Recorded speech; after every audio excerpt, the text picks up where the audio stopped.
বৈরী আবহাওয়ায় অনেক স্থানেই পশুর হাটে ক্রেতা কম, তবে দাম কিছুটা চড়া। চাহিদা বেশি ছোট আর মাঝারি গরুর।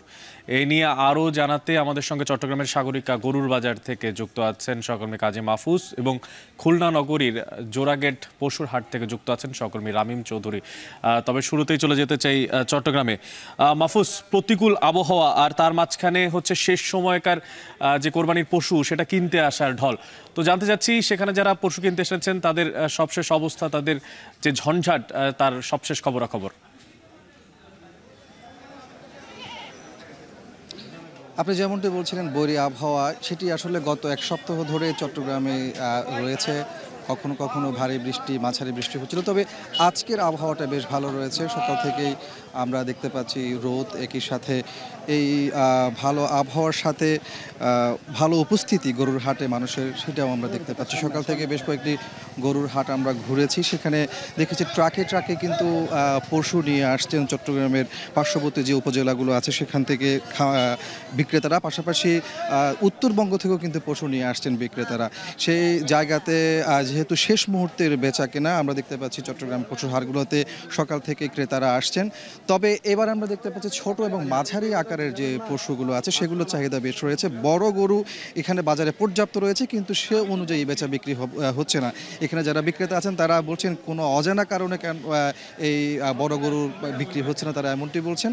যদিও তারা বলছেন গত 3-4 দিনের আগের চাইতে তারা এবার বড় গরুর দাম অনেকটা কমিয়ে দিয়েছেন। এরপরও কিন্তু বড় পশুর চাহিদাটা কমেছে চট্টগ্রামে। তবে ছোট এবং মাঝারি আকারের পশুর চাহিদা বেড়েছে, সেই জায়গাতে দামও খানিকটা বেশি ছোট এবং মাঝারি আকারের গরুগুলোর ক্ষেত্রে। বলে রাখি যে চট্টগ্রামে কিন্তু এবছর প্রায় 9 লাখের পশুর চাহিদা রয়েছে। সেই জায়গাতে স্থানীয়ভাবে উৎপাদন করা হয়েছে 8,60,000-এর মতো। 35 থেকে 40 হাজারের পশুর ঘাটতি রয়েছে, যেগুলো মূলত পার্শ্ববর্তী উপজেলা, পার্বত্য জেলা চট্টগ্রাম, খাগড়াছড়ি, রাঙ্গামাটি এবং বান্দরবান, পাশাপাশি উত্তরবঙ্গ থেকে যে পশুগুলো আসছে সেগুলো দিয়ে সেই ঘাটতি পূরণ করা সম্ভব হবে। তো সব কিছু মিলিয়ে বলা যায় যে চট্টগ্রামের শেষ মুহূর্তে বেচা বিক্রি জমে উঠেছে, যেহেতু আজ থেকেই মূলত সরকারি ছুটি শুরু হয়েছে, যার কারণে যারা ছুটি পেয়েছেন তারাও কিন্তু বাজারে আসছেন, দেখছেন এবং পছন্দের গরুটি নেওয়ার চেষ্টা করছেন। দামের ক্ষেত্রে ছোট এবং মাঝারি আকারের যে গরুগুলো আছে সেগুলোর দাম কিছুটা বেশি হলেও বড় আকারের যে গরুগুলো আছে সেগুলোর দাম কমতে শুরু করেছে চট্টগ্রামের বাজারগুলোতে। এবার চলে যেতে চাই খুলনাতে, সেখানে আছেন সহকর্মী রামিম চৌধুরী। রামিম, জানতে চাই যে আপনার মাধ্যমে সেখানকার গরুর হাট বাজারের গরুর যে দরদাম সে সম্পর্কে সবশেষ। অনেক আর মাত্র একদিন পরেই কিন্তু পবিত্র ঈদুল আজহা অনুষ্ঠিত হবে এবং এই ঈদুল আজহাকে কেন্দ্র করে কিন্তু একেবারে শেষ সময়ে খুলনার নগরী সহ এবং তার যে আশপাশের এলাকার যে পশুর হাটগুলো রয়েছে সেগুলো কিন্তু মোটামুটি জমতে শুরু করেছে। আজকে আমরা রয়েছে এই মুহূর্তে নগরীর একমাত্র পশুর হাট, যেটি জোড়াগেট পশুর হাট। এই হাটে কিন্তু প্রতি বছর আমরা দেখেছি যে বেশ জমজমাট একটি হাট হয়ে থাকে। বিশেষ করে এই ঈদের ঠিক আগ মুহূর্তে কিন্তু 2 দিন ধরে কিন্তু বেশ জমজমাট হয়। আজকেও আমরা সকাল থেকে দেখেছি ক্রেতারা এখানে আসছেন, ভিড় করছেন এবং দেখছেন। তবে এখানে দাম নিয়ে কিছুটা অভিযোগ রয়েছে ক্রেতাদের। তারা যেটি বলছেন যে ছোট এবং মাঝারি সাইজের যে গরু রয়েছে সেগুলোর দাম কিন্তু অনেকটাই বেশি চাচ্ছেন বিক্রেতারা। তবে এখানে কিন্তু ব্যবসায়ীরা বলছেন যে মূলত গরুর দাম কিন্তু ছোট এবং মাঝারি সাইজের গরুর দাম কিছুটা বেশি থাকলেও বড় সাইজের যে গরু রয়েছে সেগুলোর দাম কিন্তু বেশ অনেকটাই কম রয়েছে। এখানকার ক্রেতারা যেটি বলছেন যে মূলত কিন্তু এখানে গরুর দাম ছোট সাইজ এবং মাঝারি সাইজের গরুর দাম বিক্রেতারা বেশি চাচ্ছেন, তাই কিন্তু সেই গরুর বিক্রি কিন্তু অনেকটা কম হচ্ছে। তবে আগামী 2 থেকে 3 দিন আগামীকাল এবং ঈদের দিন সকাল পর্যন্ত কিন্তু গরুর যে বিক্রি সেটি কিন্তু অনেকটাই বেশি থাকবে। এখনও পর্যন্ত কিন্তু প্রায় 1000 গরু কিন্তু গরু, ছাগল সহ বিভিন্ন পশু কিন্তু বিক্রি হয়ে গেছে এরই মধ্যে। তো সব মিলিয়ে এই ছিল আমার কাছে খুলনার পশুহাট থেকে সবশেষ খবর। অনেক এই পর্যায়ে চলে যেতে চাই, আমাদের সাথে আছে শম্পা বিশ্বাস, তিনি আছেন গাবতলী গরুর হাটে।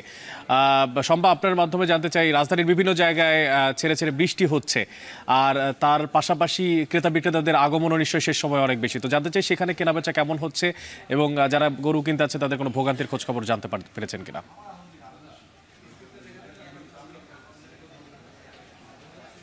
ভোগান্তি কিছুটা রয়েছে, কারণ সকাল থেকেই থেমে থেমে বৃষ্টি হওয়ার কারণে রাজধানীর পশুর হাটগুলোতে অনেকটাই কাদা হয়ে গিয়েছে এবং যেটা হয় যে বিপুল সংখ্যক গরু আসার কারণে হাটগুলো এমনিই কিন্তু কিছুটা কর্দমাক্ত থাকে, ফলে ক্রেতা বিক্রেতা উভয় পক্ষের ভোগান্তি কিছুটা হলেও হচ্ছে।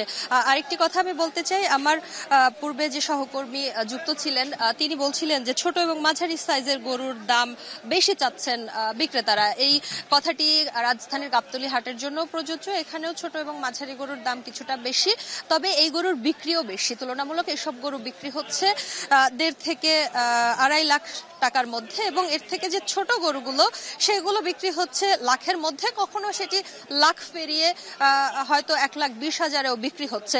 যদিও আমরা ছোট গরু এবং বড় গরুর বিক্রি তুলনামূলক কম দেখেছি, মাঝারি গরুগুলোর বিক্রি সব থেকে বেশি ছিল, এরপরে ছোট গরু, এবং সবশেষ যে বিক্রি হচ্ছে সেটি হচ্ছে বড় গরু। বড় গরুগুলো নিয়ে যারা এসেছেন তারা অনেকটাই আমাদের কাছে দুশ্চিন্তার কথা জানিয়েছেন। তারা বলছেন যে হাটে যেহেতু মাঝারি এবং ছোট গরুর চাহিদা বেশি, ফলে বড় গরুগুলোর তারা যে দাম চাচ্ছেন সেই কাঙ্ক্ষিত দামটি অনেক সময় ক্রেতারা বলছেন না। আমরা ক্রেতাদের সঙ্গেও কথা বলেছি, অনেককেই দেখেছি পরিবার পরিজন, এমনকি পরিবারের ছোট যেসব সদস্য রয়েছে তাদেরকে নিয়ে এসেছেন হাটে। অনেকেই বলছেন যে তারা হাট দেখে অনেকটাই উচ্ছ্বসিত এবং এই যে ত্যাগের একটি মহিমা সেটি শেখানোর জন্যই তারা পরিবারের ছোটদেরকে নিয়ে আসছেন, যে তারা তাদের পূর্বপুরুষদের কাছ থেকে শিখেছেন হাটে আসা, গরু কেনা এবং কোরবানি দেওয়ার যে রেওয়াজটি সেটি, এবং তারা তাদের সন্তানদের মধ্যে সেই রীতির প্রতিফলন দেখতে চান। ফলে তারা এখন থেকে বাচ্চাদেরকে অনেকেই হাটে নিয়ে আসছেন। যদিও এতে কিছু কিছু ক্ষেত্রে শিশুদের ভোগান্তি হচ্ছে, কিন্তু তারা কিন্তু উচ্ছ্বসিত হাটে আসতে পেরে। তারা নানান রকম গরু দেখছেন, সেগুলোর দরদাম দেখছেন, এবং সবশেষ যেটি পছন্দ হচ্ছে পরিবারের সেটি নিয়ে তারা বাসায় ফিরছেন খুশি মনে। এই ছিল রাজধানীর গাবতলী পশুর হাট থেকে আমার কাছে পশুর হাটের সবশেষ খবর। শম্পা, হাটে সাবধানে থাকবেন নিশ্চয়ই। আমাদের সঙ্গে রাজধানী, চট্টগ্রাম এবং খুলনা থেকে যুক্ত ছিলেন সহকর্মীরা, যারা ছিলেন কোরবানির পশুর বাজারের সবশেষ খবরাখবর।